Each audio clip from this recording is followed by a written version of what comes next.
사랑하는 성도 여러분, 3월 3일 목요일 아침입니다. 하나님 은혜와 평강이 함께하기를 축복합니다. 좋아요, 구독 꼭 눌러주세요. 천만 성도 큐티하는 그날까지 우리 함께 달려가도록 하겠습니다. 오늘 우리에게 주신 하나님 말씀은 누가복음 18장 18절에서 30절까지의 말씀인데요. 우리 다 함께 26절과 27절의 말씀을 읽도록 하겠습니다. 듣는 자들이 이르되 그런즉 누가 구원을 얻을 수 있나이까 이르시되 무릇 사람이 할 수 없는 것을 하나님은 하실 수 있느니라. 아멘. 어떤 관리가 예수님에게 와서 선한 선생님 어떻게 하면 영생을 얻을 수 있습니까? 라는 질문을 하게 됩니다. 그러자 예수님께서 선하신 분은 하나님밖에 없어. 그런데 네가 말하였듯이 네가 계명을 잘 알고 있는데 간음하지 말라, 살인하지 말라, 도둑질하지도 말고 거짓 증거도 되지도 말고 내 부모를 공격하라, 이렇게 공경하라, 이렇게 예수님께서 율법에 대한 십계명에 대한 말씀을 하십니다. 그러자 이 사람은 너무나 흥분해서 그거 제가 어렸을 때부터 다 지켰던 것들이에요 라고 자신만만하게 이야기를 하죠. 그래서 예수님께서 뭐라고 말씀하십니까? 그래, 네가 어렸을 때부터 잘 지켰냐? 근데 네 한 가지 부족한 거 있어. 그 부족한 건 뭔가 하면 네가 재산이 많잖아. 그 많은 재산들을 가난한 사람들에게 다 나누어 주고 나를 따라. 그러면 네가 진정 내 제자가 되리라. 이렇게 이제 예수님께서 말씀하시니까 이 사람이 큰 부자이므로 말씀을 듣고 심히 근심하여 떠났더라라고 성경은 오늘 우리에게 말씀하고 있습니다. 자, 어느 누구나 다 영생을 얻기를 바라죠. 특히 이 사람은 모든 걸 다 갖추었어요.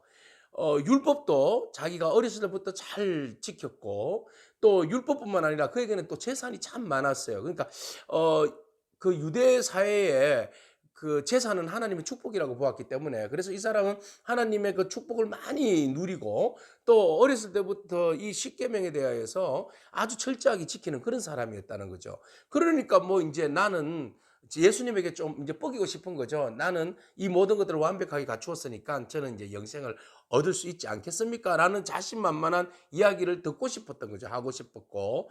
그런데 예수님께서는 오히려 그에게 율법의 이야기를 하시면서 그의 부족함을 드러내기 위해서 했는데, 이 사람은 아전인수격으로 자기 나름대로 해석하고 싶은 대로만 자기가 받아들이고 자기가 말하고 싶은 대로 말한 거죠. 그러니까 내가 내 생각으로는 모든 율법을 다 잘 지켰습니다 라고 자신만만하게 이야기한 겁니다. 그런데 예수님께서는 뭐라고 말씀하십니까?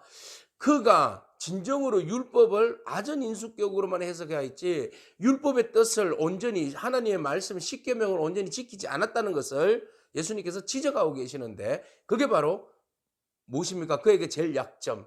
내 물질을 나누어서 가난한 사람들에게 나누어 주고 나를 따르라 하신 두 가지 조건이에요.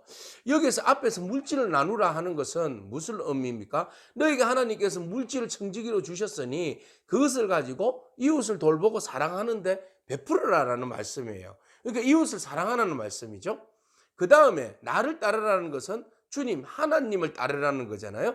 그러니까 주의 뜻을 따르라는 겁니다. 그러면 하나님을 하라는 말씀이죠. 십계명의 정신이 무엇입니까? 사랑이지 않습니까? 하나님을 사랑하고 이웃을 내 몸과 같이 사랑하라, 이 말씀인데, 이 사람은 문자적인 해석만 하고 문자적으로만 지켰던 거죠. 그래서 율법의 온전한 정신, 이웃을 사랑하고 하나님을 사랑하는 부분에 대해서는 실천하지 못했다는 겁니다. 그래서 너는 네가 아무리 노력해도 율법을 다 지켰다고 노력하지만 너는 한계야, 한계. 예. 네가 가지고 있는 물질도 그 하나님의 나라를 위하여서 온전히 쓰지 못하는데 무슨 영생이 있겠냐.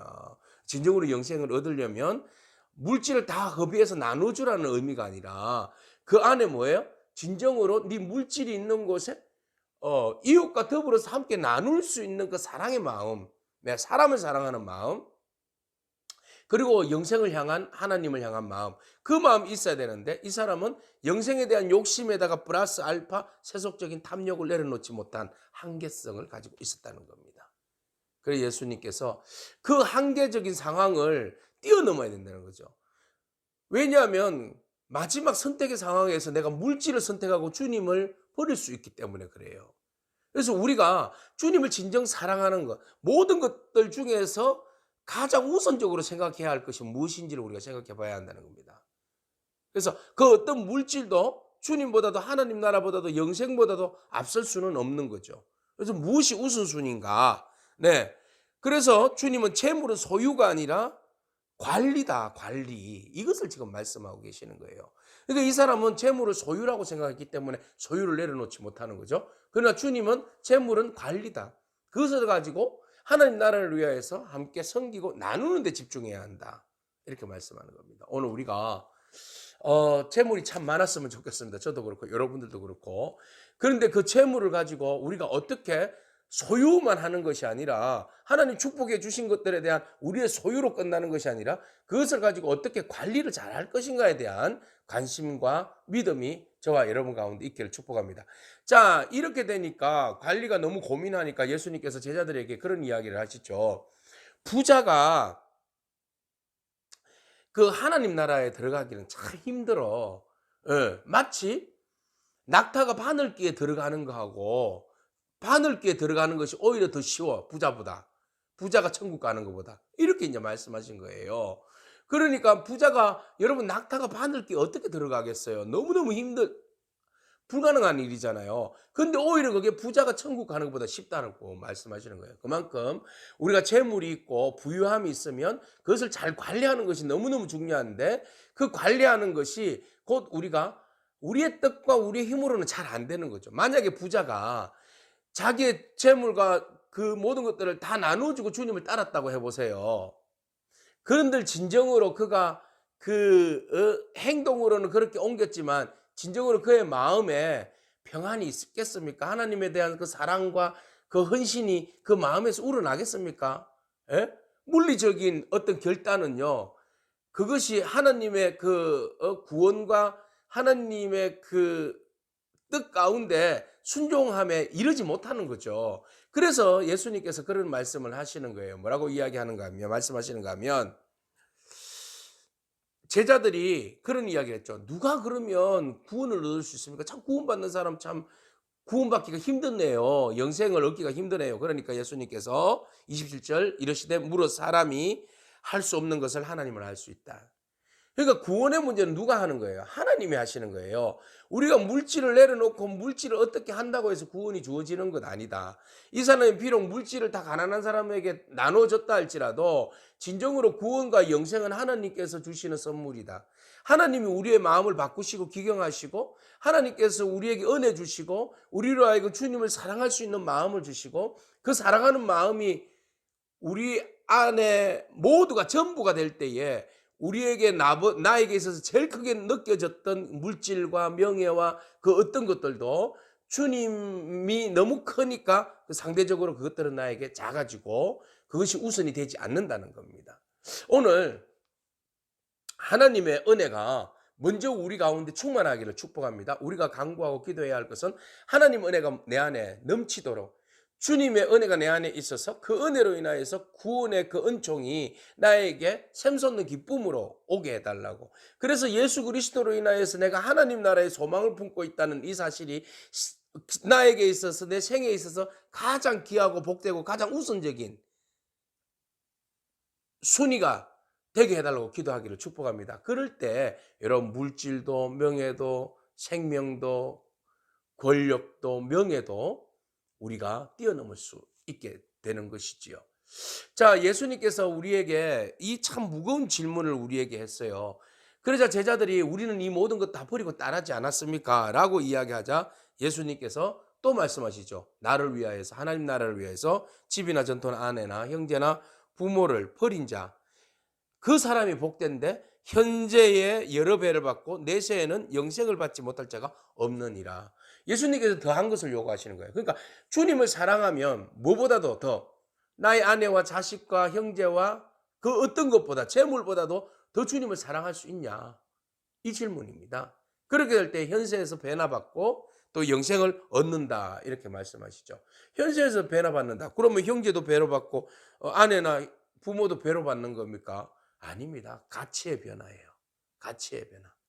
이 세상에서는 물질과 형제 이 모든 것들이 한정되어 있고 이것이 다라고 생각할 수 있지만은 그러나 하나님 은혜가 내 안에 들어가고 예수 그리스도가 내 안에 중심이 되고 모든 것의 구원의 중심이 되면 가치가 이 세상에서 그 세상이 누리지 못하는 그러니까 세상에서 어떤 그 이 양적인 것들이 질적인 축복으로 바뀌어 버린다는 겁니다. 세상에 있을 때는 이 모든 것들이 나에게 모든 것들이다. 이것이 나에게 최고고 이거 없으면 나 살지 못한다. 라고 생각한 것들도 주님의 은혜가 들어가면 질적으로 바뀌어버리면 가치로 바뀌어버리면 하나님 나라가 우선순위로 바뀌어버리면 사실 이 모든 것들 내가 정말 포기할 수 없는 것들마저도 포기하게 된다. 그래서 우리는 양적인 것이 아니라 질적으로 더 배나 되는 100배나 되는 더 많은 복을 축복을 은혜를 누리게 된다라는 겁니다. 그래서 그 이후에 우리가 기대했던 그 영생마저 그 부자 청년이 원하였던 그 영생이 우리에게 선물로 주어진다는 겁니다. 할렐루야. 오늘 우리가 부자 청년이 요구했던 자기의 그 윤리적인 그 율법적인 노력과 헌신으로 인하여서 영생이 주어지는 것이 아니라 하나님의 은혜가 임할 때 우리에게는 영원한 생명이 주어지고 하나님의 은혜가 임할 때 우리의 가치관이 가장 귀하게 여겼던 양적으로 소중하게 여겼던 모든 것들이 질적 변화를 통하여서 은혜로 인하여서 그리스도가 우선이 되어지고 내가 가지고 있는 모든 것들이 그저 나에게 있어서 전부라고 생각했던 것들이 하나의 주의 나라를 위한 도구로 바뀌어버리고 그것이 온전히 잘 관리되어지는 그런 요소로 소유가 아닌 관리되어지는 요소로 바뀌어져서 하나님 나라를 위하여서 귀하게 쓰임받게 된다는 사실을 기억하고 우리가 영생을 더 사모하고 하나님을 사랑하고 우리의 가진 것들로 이웃을 사랑할 수 있는 마음이 저와 여러분 가운데 있기를 축복합니다. 아멘. 기도하겠습니다.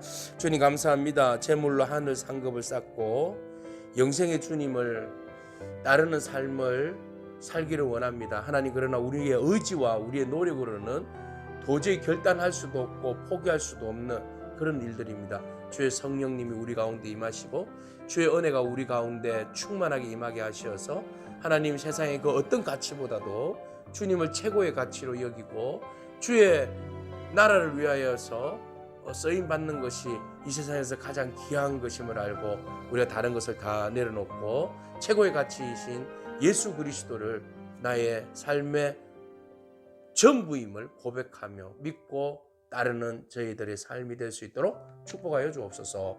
예수님에게 하신 이름으로 기도합니다. 아멘. 오늘도 믿음으로 승리하길 축복합니다. 아멘.